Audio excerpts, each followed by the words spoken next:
In today's video, I'm going to show you how to replace the ink of your HP DeskJet 2752e printer. Now, first thing is to switch on the printer. So your printer must be on, and now go to the front of your printer. Now, in the front of the printer, you should be able to see this door. So you have to open it like this. It might be hard to open, so you can pull it little bit and open the ink chamber door like this. Wait for the ink cartridges to move and come into the middle.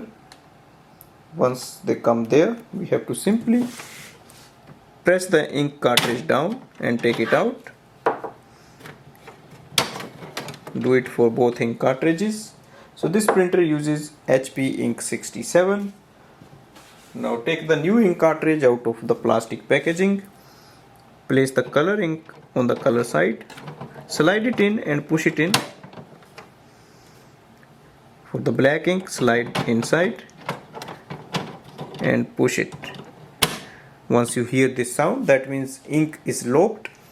Now we can close the ink chamber and we are ready to use. We can go to the printer screen. We can go to the printer screen and see if the both ink cartridges are showing up properly there. This means we have installed the ink properly and we are ready to use this printer. Thanks for watching.